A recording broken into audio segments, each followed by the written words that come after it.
Good evening and welcome to this wildfire webinar featuring Congresswoman Val Hoyle and her special guest, Oregon State Fire Marshal Mariana Ruiz-Temple. My name is Carmen and I will be the moderator for this evening's event.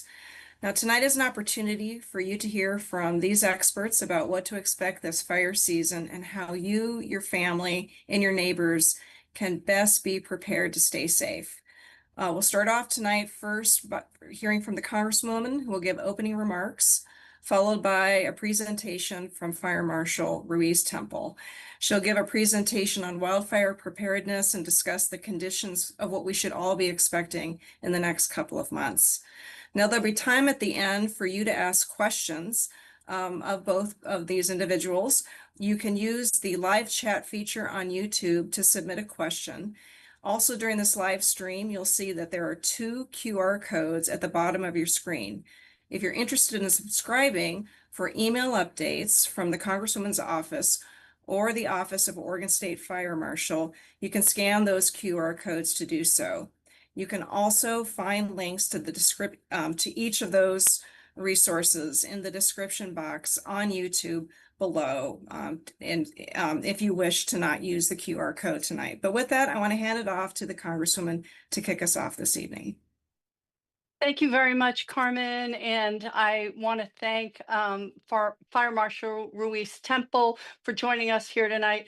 As we all know, wildfires are getting more intense and more frequent, and especially for those of us who live near the forested areas, near urban areas, we need to realize that we have to protect ourselves.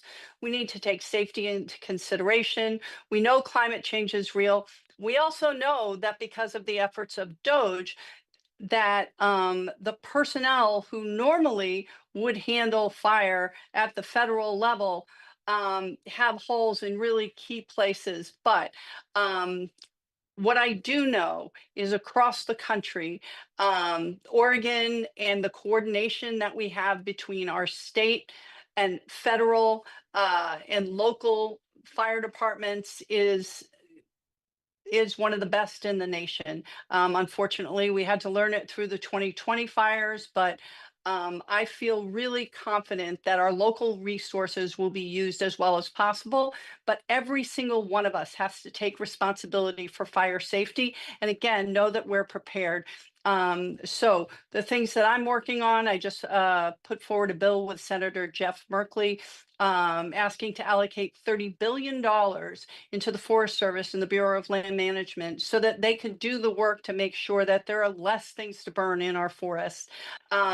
Also am working with, again, with tribes, the state, local municipalities, and the federal government so that we can come together and be more prepared. So without further ado, I am going to introduce our foremost expert here. We're very, very lucky in Oregon to have this nationally renowned expert and Oregon State Fire Marshal Mariana Ruiz-Temple. And with that, Fire Marshal, would you show us what you've got? Yeah, thank you, Congresswoman, and thank you for joining tonight, everybody. My name is Mariana Ruiz-Temple. I serve as the Oregon State Fire Marshal. I've been with the Department of the State Fire Marshal for 30 years, so 30 different fire seasons, and I think that, like any Oregonian, we know that things are evolving. I am coming to you from my Oregon office. I am in field gear today. I apologize for not being in my uniform, but I literally got back about 15 minutes ago from responding to a wildfire in Salem. Salem, Oregon had a mutual aid response in the city of Salem, and we helped coordinate with ODF the air assets. So I think that's really telling when we're talking about wildfire to literally be at a Salem office, looking out my office and seeing a large wildfire that we're ordering air assets between ODF and OSFM. So timely. And I really appreciate the opportunity to talk about a portion of wildfire, which is really about preparedness. I'd like to start off with, I believe there was a presentation that we are sharing. And while they get that for us, I wanted to kind of level set how the state of Oregon responds. As the Congresswoman stated, we have what we call a state fire response. We have the Oregon Department of Forestry that has responsibility for over 16 million acres of land.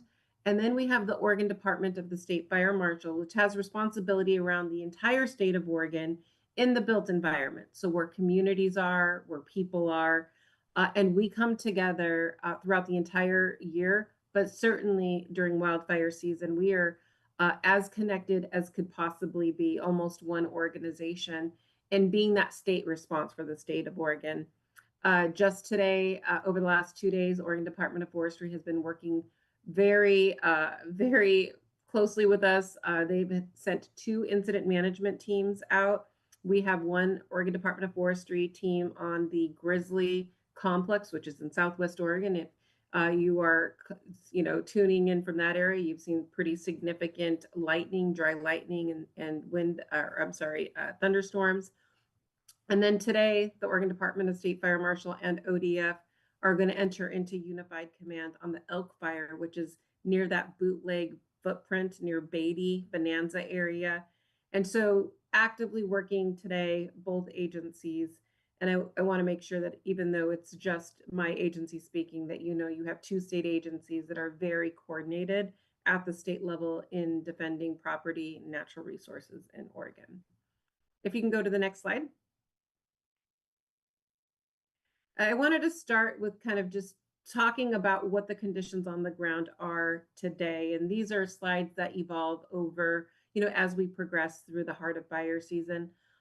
Today is July 9th, and I would say that we are fighting fire like it's August 9th, frankly, if you recall kind of what we're used to as Oregonians. If you looked at this drought monitor in March, the state of Oregon was completely out of drought. For the first time in, I think, 6 years, depending on who you talked to, it was 19. And that's pretty significant. But you can see as we've seen this transition from El Nino or La Nina to a neutral, Enzo neutral, and then transitioning into El Nino, you can see that conditions are changing and every area of Oregon is in some level of drought.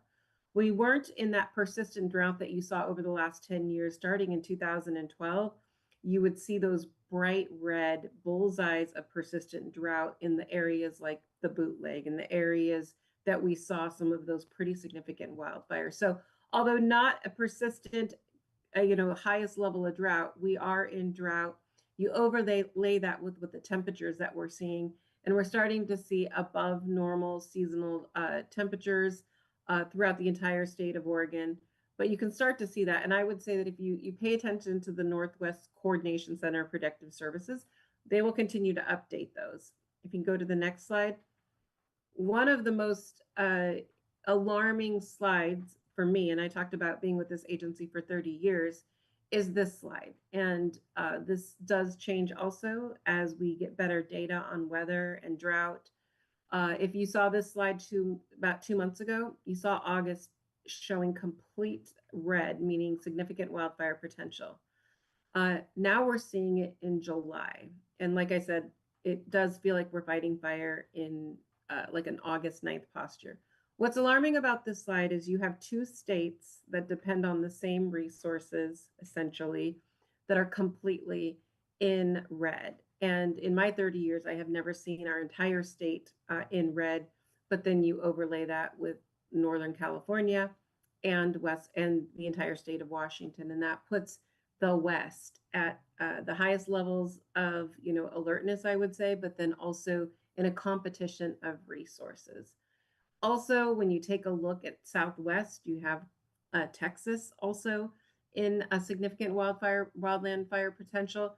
Typically, you see those come on earlier in the spring. And so just the tail that this graphic shows is that a large portion of the West and Southwest will be in wildland fire potential and in that kind of competition of resources. And so when we talk about wildfire response, it takes all levels of government. It takes local, it takes regional, it takes state, but the best firefighter in a lot of cases is us as Oregonians, and being better prepared on how we can help, protect our own property in advance of wildfire. Next slide. So a lot of times we talk about, defensible space. I think that's a term that we have learned, significantly more and more conversations around that since 2020 and since Senate Bill 762. And regardless of, how our state has evolved from 762 to the most recent Senate Bill 83, which has the Oregon legislature kind of weighing in on the wildfire risk map, which is the map that has been rescinded essentially out of 762. Portions of 762 that still stayed into law was the ability to build programs for people and property and communities. We are one of the, I think, the second in the nation to have a statewide community wildfire risk reduction program. And at the core of it is defensible space. And so you see some data here. If you're interested in getting a free assessment, or you're interested in tools and tips to kind of assess your own property, there is the link there. Carmen also talked about the QR code that we'll share. But I think what's most important is that there's easy things that we can do on our own property that can help us defend our own property. And these are best practices. You see some data there, but right now, if you would like a free assessment, your own property, you can go to that website, you can sign up, and you'll either have a local fire department, a local ODF department, or our agency will come and give you that free assessment. Next slide. This graphic is, really got a lot on it, but these are a few things that I would like to share. And before I kind of go through them, I want you to know that I come at this as a true Oregonian. I've lived here my whole life. I, like many of you, have been evacuated or in evacuation zones, and I, like some of you, have had significant wildfire loss in a wildfire. And so when I'm speaking about this, I want you to know I'm coming at it from someone that's also been through a wildfire and has lost a home in a wildfire. So I can really understand sometimes when people these are easy things, but they can be expensive, or I can never get to them. But I do know that they actually do help in some cases. And I would say the very first thing that's the most important is the 0 to 5 foot zone. So what kind of materials and vegetation do you have right close to your 0 to 5 foot? Do you have vegetative fuels that are going to draw fire? That is the first place that we say to take a look at. We talk about the vents. What kind of vents do you have that are preventing or allowing embers to come in when you have that ember storm? We talk about what kind of fencing and connective fuels you have. Do you have a metal gate, or do you have a cedar fence that will then become connective fuels that goes from one home to the next home? If you go to that website, you'll see tips and tricks. The easiest thing is trim up, any kind of vegetation around that home, any kind of trees that are near your roof. Clean your gutters. That's also a very easy thing that we can do, and where embers can land and then cause a fire. And then, like I said, what are those connective fuels? And not that I expect you to read all of these, and please do go to that QR code, because you can get a free assessment. You could get tips and tricks on the things that you can do to better be prepared ahead of wildfire season, so that if you do experience a wildfire in your area, you know that you gave yourself and your property a fighting chance. Next slide.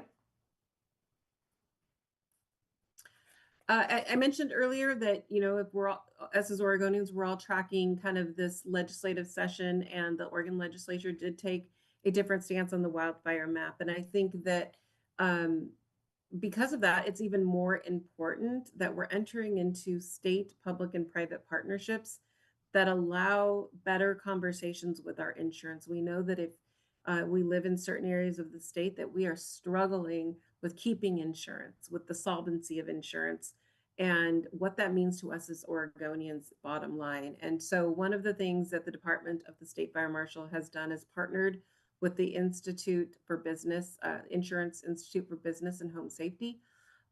They provide data. They come out after event. They take a look at what are the things and conditions on the ground that create more resilience in communities. And we just did a burn at DPSST where we were able to show a home and defensible space, a home that was hardened and had those fire resistant materials, versus a home that didn't, versus home that might have vegetation up to it. And if you put fire on the ground, which home burns and which doesn't. And so from those kinds of partnerships, we hope that we can learn more information that we can then put into our programs, and that we can use our community wildfire risk reduction dollars to better meet the needs of Oregonians, especially those in areas that you are all tuning into. Get money on the ground, get people on the ground, and help you as you kind of walk through the things that you need to better protect your communities. We're also entering into a public-private partnership with the Earth Fire Alliance, which will allow us to have 2 satellites dedicated just to Oregon that better gives us data about where fires are, how we might use that data to make better decisions operationally, but also where we might want to invest better dollars on the ground for community wildfire risk reduction. Next slide. And we talk a lot about what do we need to know. I can tell you from my experience, the best thing that I would tell my friends, family, and any Oregonian is sign up for Oregon Alerts. It's OrAlert. It's right there. It's super simple. You put in your address, and this is for any event. This could be for a winter storm. It could be for a tsunami. It could be for a wildfire. And it'll give you the most updated information and alerts any time of day. And that will give you the best information on should you prepare for evacuation. The one thing I would always say, especially where folks are tuning in to this, is that we should always be just in level 1. We should always have that mindset of like, where would I go? What is my route? What would I take with me? Secondly, is if you do OrAlert, it's going to give you that kind of extra time to be better defendable for your family and your friends and your pets, and know that you're going to be in a level 2 or a level 3. The other thing that I would talk about from experience is a lot of times we get accustomed to level 2 and we're like, yeah, do we really need to leave? But we know how quickly in your areas how you can go to a level 3. And so the best thing I could say is always be in a level 1, sign up for alerts, and heed the warnings, because you could always come back. You could always come back to your home if they quickly decline or go back to different levels. But you may not always be able to get out completely safely if you quickly go from a 2 to a 3. So OrAlert is the best source of information. Secondly, just know your local restrictions. Oregon Department of Forestry and the local fire restrictions will let you know when you're in fire ban season, and all of those restrictions that we know kind of turn on and off around June. And we also know that human-caused fires create about 75% of our wildfires in Oregon. So things like chains on trailers, things like pulling over in dry grass, things like mowing your pasture and your lawn 3 o'clock in the afternoon in wildfire season restrictions, things like spark arresters on equipment and ATVs. Those are the kinds of things that we see that people think I've been doing this for years, but they quickly become accidents and they quickly can become wildfires. So those are the best things that we as Oregonians can do to protect our people, property, and our environment. Next slide. The other things, and we just talked about it, is OSFM has an incident information blog. ODF has great local district websites. And then as we start a fire, if ODF or OSFM mobilize, you see that little official fire information. When we mobilize, we quickly start an official public Facebook page. That is the best place to get information. I think we all use Watch Duty. We all have local Facebook pages. But as fires start as initial attack, misinformation can happen. We can kind of share information among the community. But once you have ODF or OSFM on scene, my best advice is to really go to the official Facebook page so you're getting the best information. Next slide. And this is lastly, I wanted to leave you with the 2024 wildfire season. The reason this is important is although 2020 was our most significant loss of people and property, the 2024 wildfire season was our most significant wildfire season to date. This is really focused on OSFM conflagrations. So for 2024, we had the most conflagrations to date. We had the most pre-positioning and immediate response to date. We burned 1.9 million acres in Oregon. That is a record. In addition to 1.9 million acres, we had 6 megafires. A megafire is defined as 100,000 acres or more. What that means is that the state of Oregon experienced the greatest loss of acreage and the biggest wildfire season to date, to include the financial impact. And one of the things I would say here is, if you look at the red, those are conflagrations. Those are those big, large wildfires where we send a team, we unify. The story, though, is yellow, where we were able to get on fires early and able to defend it through initial attack in local ODF districts. We did not need to create that larger footprint. The other thing that this tells you is, you can see, if you look at this 30 years ago, you wouldn't see yellow, and maybe in the west. Fires are moving north and west. And if you overlay that with the red that you saw in the forecast, this just tells the story that it doesn't matter where you're tuning into tonight. It doesn't matter where you live. Every Oregonian needs to be prepared for the potential fire that might be right out their back door, that might be right outside my office in Salem, Oregon. And so, as Oregonians, the best thing we can do is know the alerts, know the restrictions, and take the time, a little elbow grease and education, to know what you can do around your property in that defensible space, what you can do to your structure to home harden your structure, and know where you would go if you really get into a level 3 type incident. And the reason I wanted to end with 2024 is, just in June alone, we've already seen our most active fire season in recent wildfire history in June alone in Oregon, with 2 conflagrations, 1 immediate response.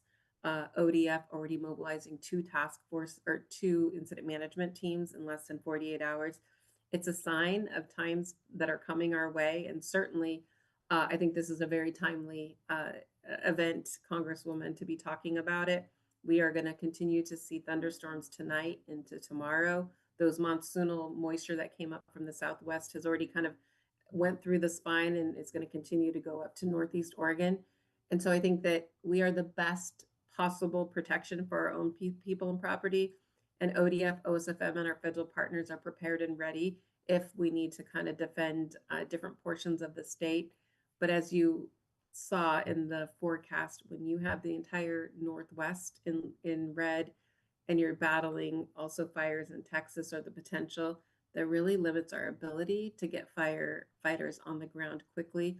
And so it really does take Oregonians doing their part in protecting their homes, their families, and their property. So that's what I have tonight, and I'm happy to answer any questions. Thank you.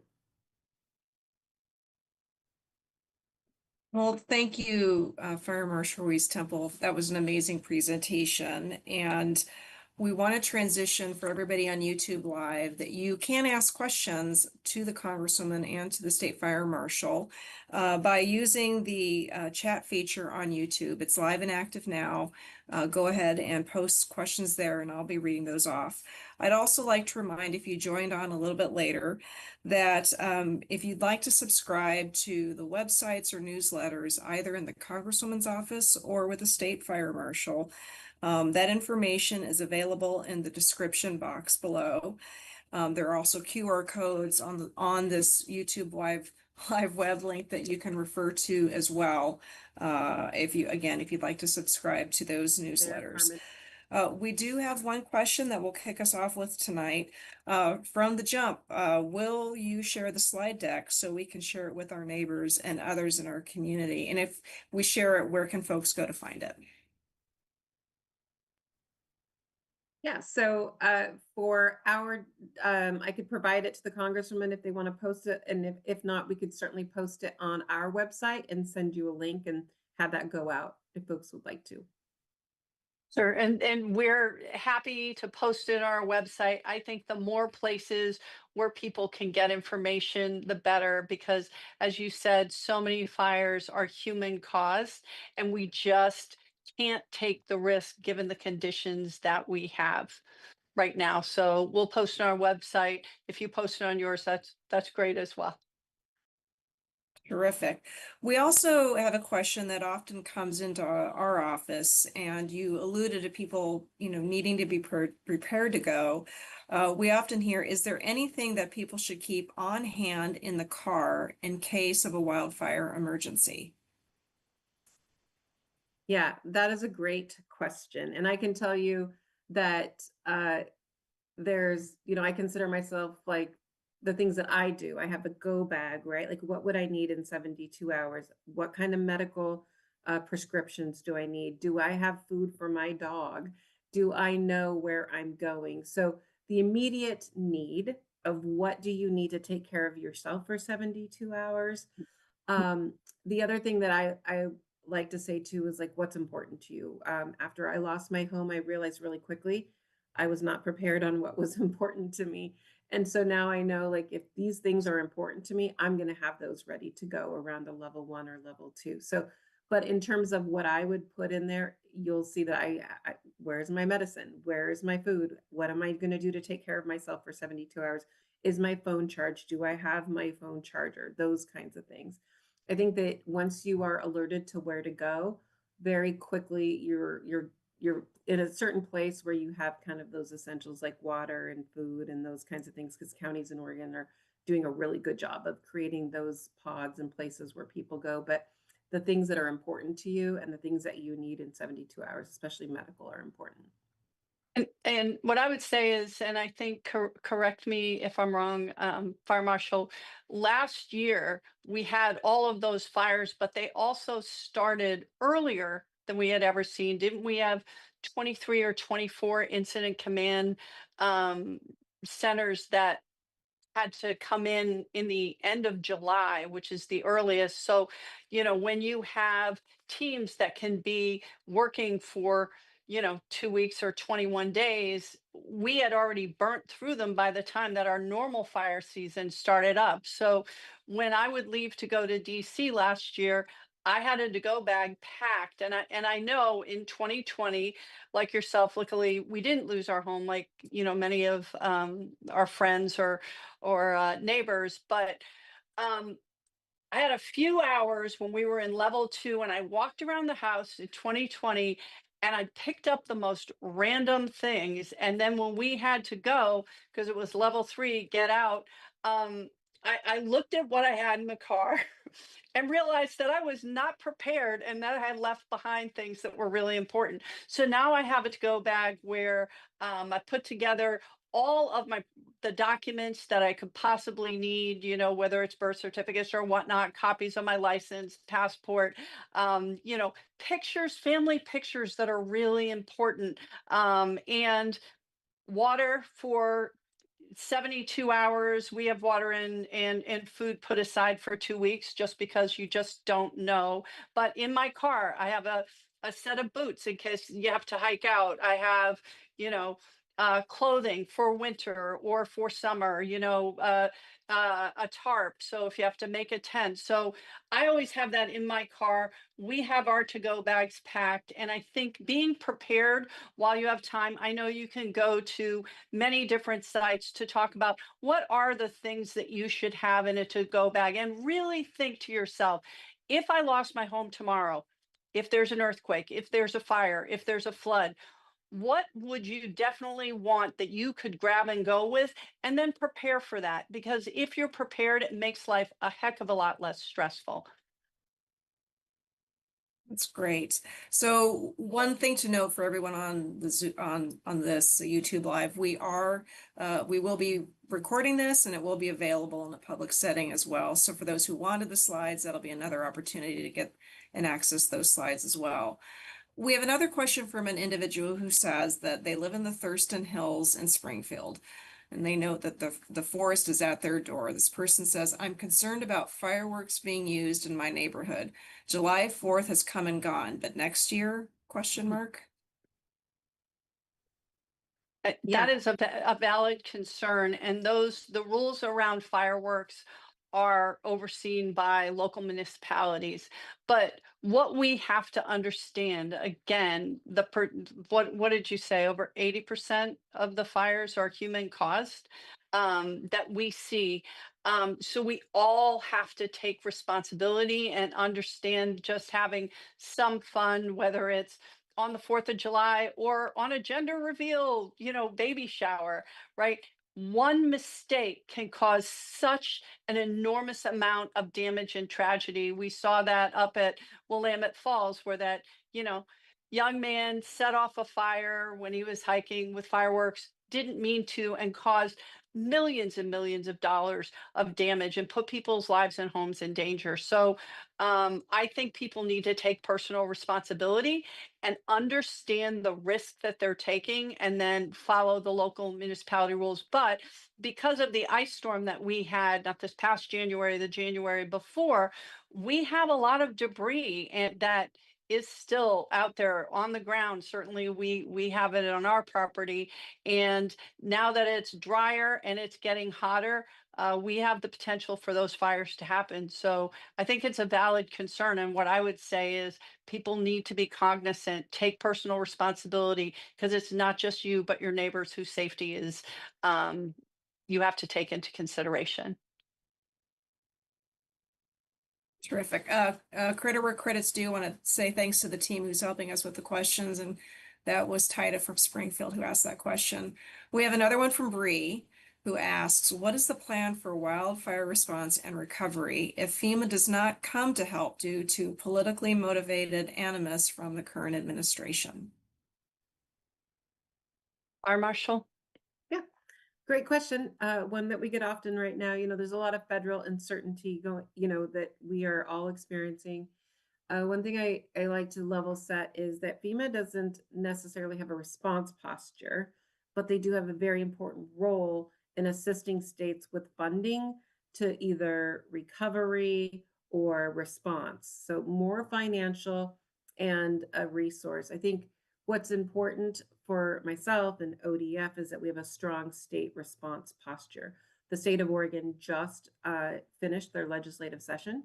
There are dollars in there for the first time in my career to provide dedicated funding around mitigation dollars. So that is a big deal. That's how do we get money pre-fire to get out of the ER philosophy that's Oregon is in, where we wait until fire and then we're in trouble. So that's a plus. What I would say from a recovery standpoint, the legislature put in $150 million for disaster preparedness, mitigation, resilience, and recovery. And so those dollars are in there from a recovery standpoint.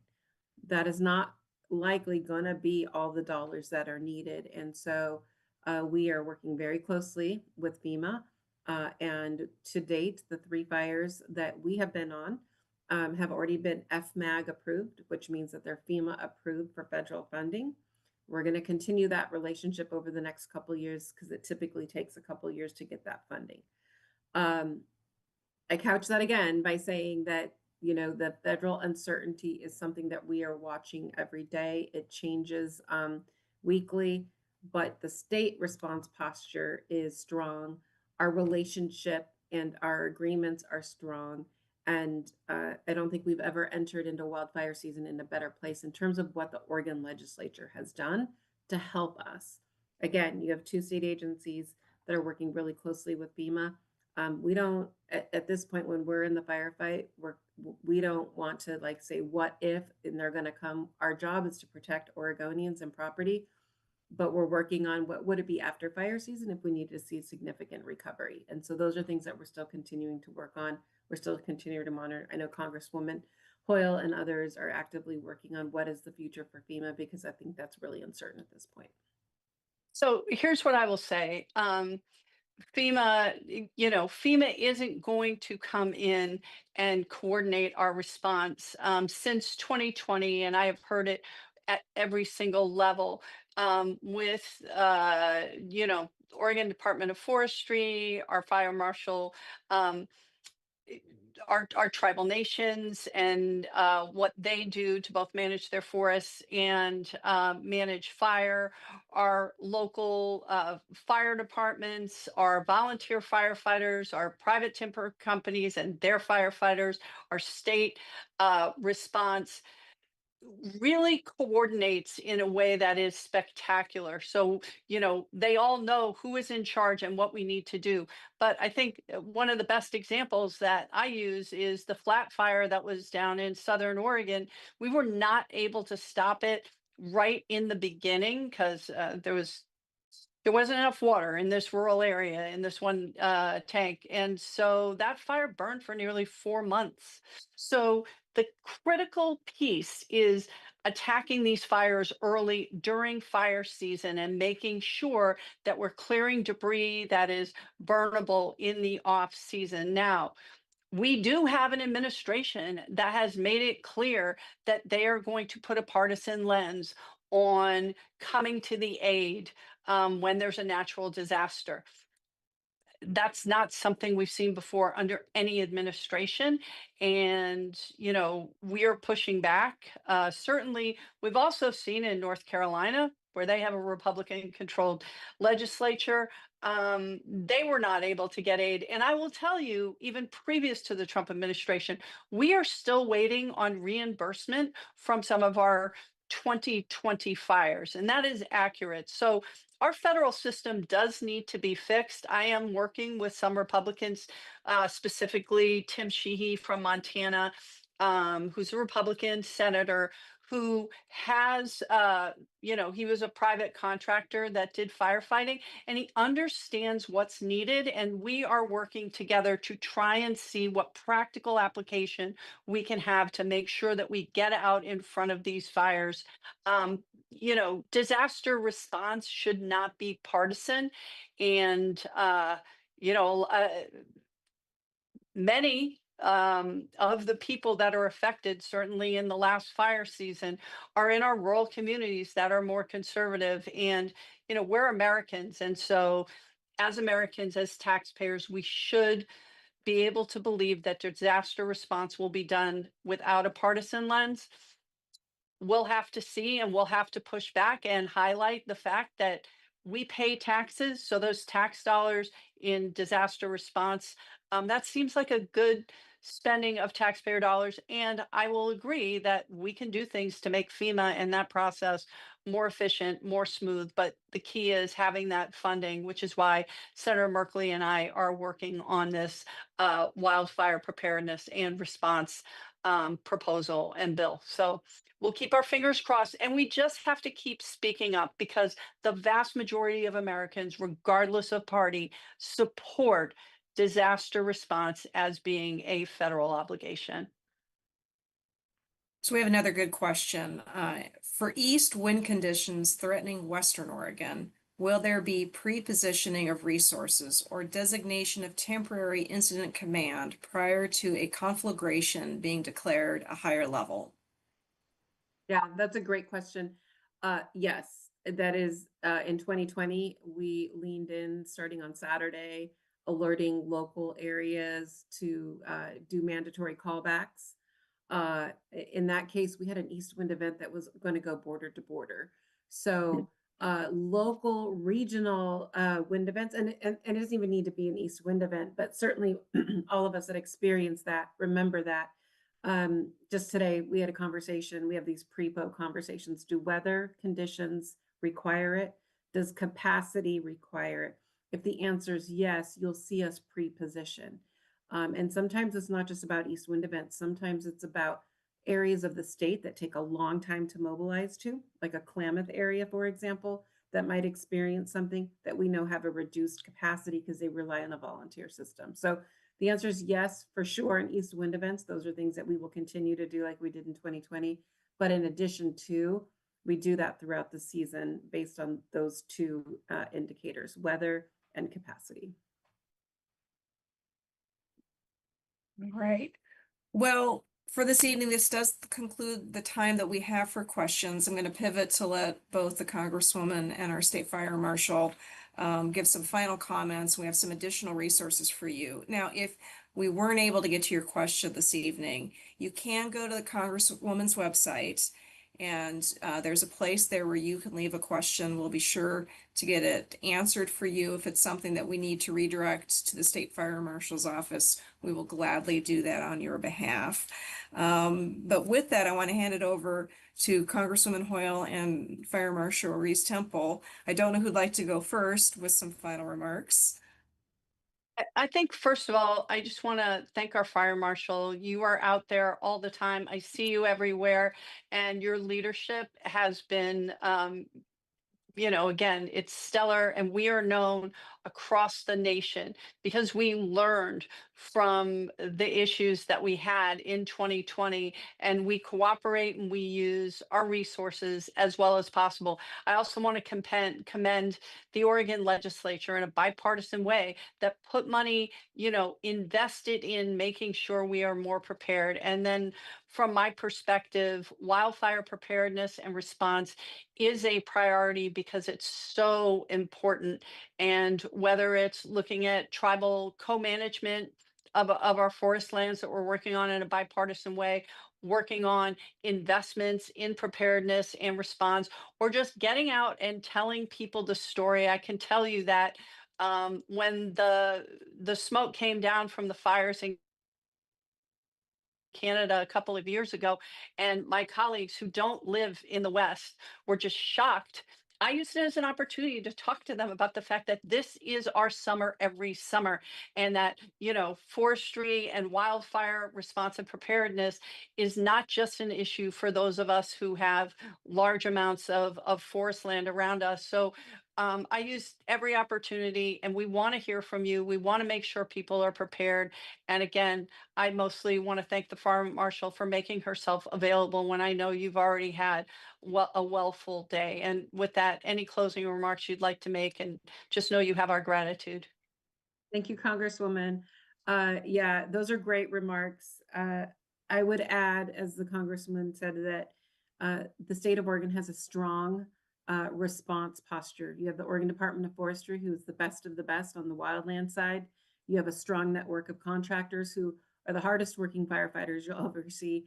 And you have a strong structural resource that comes in and works together as one team, one plan, one mission. Our mission is to protect Oregonians and natural resources. The other thing I would end with is everyone plays a role. Everyone is a firefighter. And what are we doing as property owners and residents to help protect? That is our responsibility. Because if you live in certain areas of the state, when you call 911, you might not have the capacity available or the time needed. And then lastly, I just want to commend Congresswoman Hoyle. When you take a look at wildfire happens every season in Oregon. It's getting worse, it's getting more complex, it's starting earlier, and it's going longer. We know that as Oregonians now. It is and should not be a bipartisan issue. And so when you talk about that you're meeting with he, people like that also experience it in his state, that exemplifies that this is not a bipartisan issue, that it happens every year. And if you look at natural disasters, wildfire is the one natural disaster on this earth that we can mitigate. And that's because we can do things to our own property. We can be defendable in ways that you can't with tornadoes, ways that you can't with hurricanes. So that is, what I would leave you with is, what can we do? What is our elected officials doing if they really come across party lines? And that we all play a role in that response and our protection of our own property. And I really thank you all for joining today. And I thank Congresswoman for inviting me. Thank you.